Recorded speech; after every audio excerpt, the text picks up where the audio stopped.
धीरेन्द्र वहां पर मौजूद हैं। दिव्य भव्य और डिजिटल महाकुंभ में दुनिया भर में 40 करोड़ लोगों के पहुंचने का अनुमान है और ऐसे में साधु संत जब पहुंचते हैं कुंभ की धरती पे तो समझा जाता है कि और भी ज्यादा जो पवित्रता है वो देखने को मिल रही है। इसमें तरह तरह के संत देखने को मिलेंगे, संतों का समागम होता है, बहुत सारी जो तस्वीरें आती हैं कुंभ से।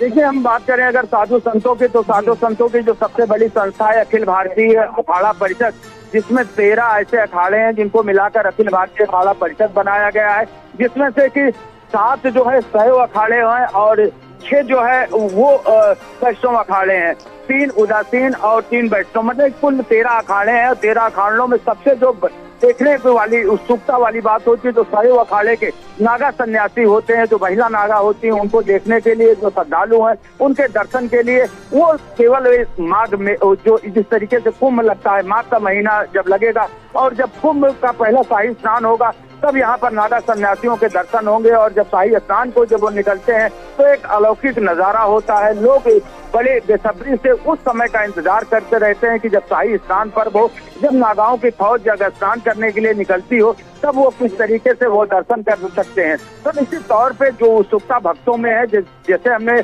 लोगों से बात किया है, हम श्रद्धालुओं से बात किया है, तो काफी उत्सुकता उनमें देखने को मिल रही है कि पहला शाही स्नान पर्व जब होगा और जब नागा की फौज निकलती है, नागा सन्यासियों की फौज निकलती है, तो उनका दर्शन करेंगे, उनका पूजन करेंगे, उनके सानिध्य में स्नान करेंगे। तो उस पल का सभी का इंतजार है। और निश्चित तौर पे जिस तरीके से आज पीएम नरेंद्र मोदी यहाँ पर आ रहे हैं और उसके बाद गंगा का पूजन करेंगे, अर्चन करेंगे और जो तैयारियां हैं उसको खुद वो निरीक्षण करके और परखेंगे। मुख्यमंत्री आप देखिए कदम से कदम मिलाकर धीरेन्द्र वहां पर चल रहे हैं। कल भी मुख्यमंत्री पहुंचे थे, आपने भी देखा होगा कि अधिकारियों को बड़ी फटकार लगाई। जो टेंट बना था उस पर भी अपना रोष उन्होंने जताया और कहा कि जो टेंट लगा उससे घुटन होगी, लेकिन अधिकारियों ने कहा कि ये ठीक नहीं हो सकता, महज एक दिन का वक्त है तो कैसे सारी चीजें ठीक होंगी। मुख्यमंत्री हैं, राज्यपाल हैं, अधिकारी मौजूद हैं। जी देखिए, अगर हम तैयारियों की बात करें तो जिस तरीके से तैयारियों के खुद सामान सीएम योगी आदित्यनाथ ने अपने हाथों में संभाल रखी है। कल जिस तरीके से आए थे, क्योंकि पीएम का आज दौरा था, तो उन्होंने एक एक चीज को बारीकी से निरीक्षण किया है। साथ ही साथ जो सेक्टर जिस सेक्टर में अखाड़े बसाए जा रहे हैं, 13 अखाड़े बसाए जा रहे हैं, वहां पर उन्होंने जाकर वहां भी जो तैयारियां हैं उसका जायजा लिया है। हालांकि अभी तक अखाड़ों की धर्म ध्वजाएं वहां पर लग गई हैं। अभी जो पेशवाई है, जो कुंभ मेला क्षेत्र में पूरे 7 बात के पूरे पेशवाई के साथ जब पहुंचते हैं महात्मा, उसके बाद वो कुंभ मेला क्षेत्र में रहना शुरू कर देते हैं। तो कल जूना अखाड़े की पेशवाई है, कल जूना अखाड़े के लोग वहां पर पहुंचेंगे, उनके जो पंच हैं वो वहां पर रहेंगे। धर्म ध्वजाएं जरूर खड़ी हो गई हैं, लेकिन अभी जो अखाड़े हैं वो भी तैयारियां कर रहे हैं। तो अब जब वहाँ उनके जो पंच है वो रहना शुरू कर देंगे, उसके बाद पहला शाही स्नान पर्व है, उसके पहले जो 13 अखाड़े हैं वो वहाँ पर स्थापित हो जाएंगे। तो एक एक जो कार्य है उसको बारीकी से निरीक्षण किया जा रहा है। जो सड़क बनाई जा रही है उसका जो है गुणवत्ता परक काम हो, ये सारी चीजें खुद मॉनिटरिंग जो है वो सीएम योगी आदित्यनाथ कर रहे हैं। तो लगातार किस तरीके से कुंभ को लेकर वो अधिकारियों के संपर्क में है, उनको लगातार दिशा निर्देश दे रहे हैं और किसी तरीके से कोई उनको उस तरह से कह न सके या उनको जो कार्य है वो गुमराह न हो सके। यही वजह है कि वो स्वयं खुद जाके स्थलीय निरीक्षण करते हैं, मौके पर जाकर वो कार्यों को खुद परखते हैं। तो यही वजह है कि जो कार्यों में थोड़ी सी शिथिलता जरूर आई थी, लेकिन जैसे जैसे कार्य अब समय नजदीक आ रहा है तो कार्य अपने समय पे दिन रात यहाँ पर चल रहा है। अंतिम दौर में कार्य का काम जो है, जो तैयारियां हैं उसके कार्य हो रहे हैं। आज प्रधानमंत्री नरेंद्र मोदी यहाँ पर पहुंचेंगे, उसके बाद जिस तरीके से पूजन कार्य करने के बाद जो बसावट का कार्य है, जो मेला क्षेत्र के अंदर मूलभूत सुविधाएं जो पहुंचाने की बात है, चाहे सड़क हो, बिजली हो, पानी हो, शौचालय का हो, और सबसे बड़ी बात है कि इस बार जो कुंभ होगा पूरी तरीके से पॉलीथीन मुक्त कुंभ होगा। डिजिटल कुंभ के रूप में भी इसका प्रयोग किया जा रहा है। पहली बार ऐसा है कि गूगल के जरिए आपको जिस कैंप में जाना है वहां भर आप गूगल के सहारे आप वहां पहुंच सकते हैं।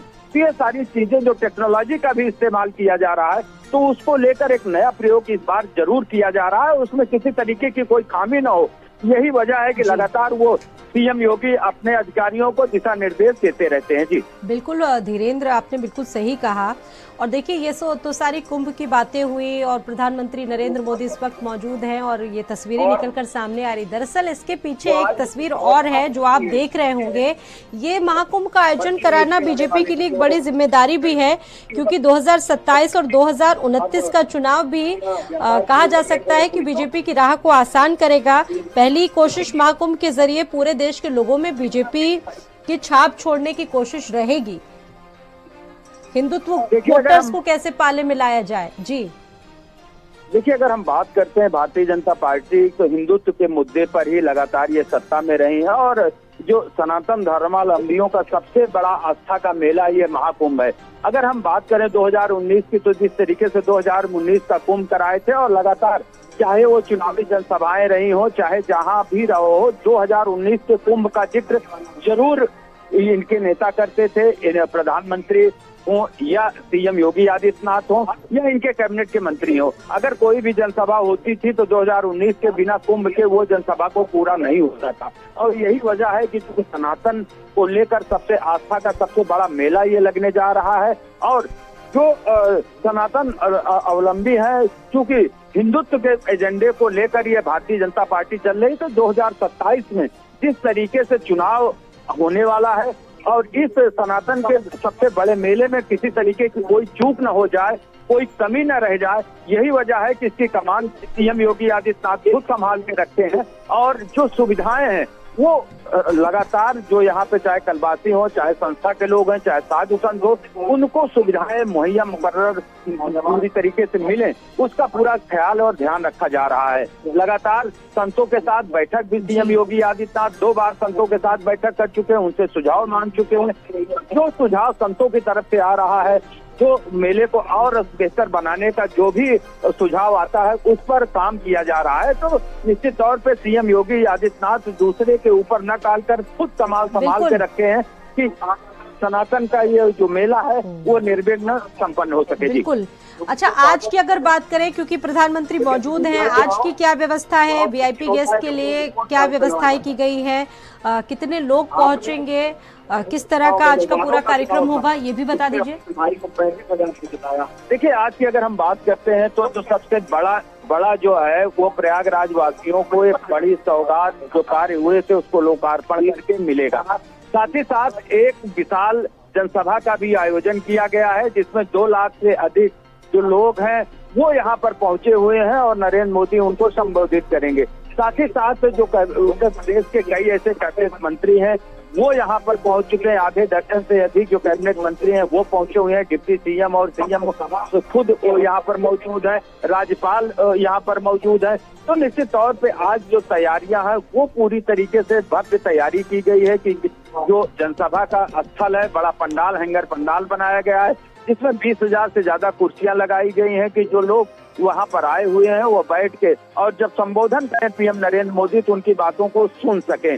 तो तैयारियां पूरी कर ली गई हैं। अब जिस तरीके से पूजा अर्चना के बाद वो अब प्रधानमंत्री नरेंद्र मोदी पहले अक्षय वट जाएंगे, अक्षय वट के बाद सरस्वती कूप, उसके बाद लेटे हनुमान मंदिर, फिर वो यहाँ पर जनसभा स्थल पे आएंगे जहाँ पर जो 7,000 करोड़ की परियोजनाएं हैं उसका लोकार्पण करेंगे। उसके बाद फिर जनसभा को संबोधित करेंगे। तो निश्चित तौर पे जो तैयारियां हैं वो कल से ही लगातार की जा रही थी और तैयारियों को जायजा लेने के लिए सीएम योगी आदित्यनाथ खुद यहाँ पर पहुंचे थे। बिल्कुल धीरेन्द्र, आप मेरे साथ लगातार जुड़े हुए हैं और आचार्य राजीव शुक्ला जी भी हमारे साथ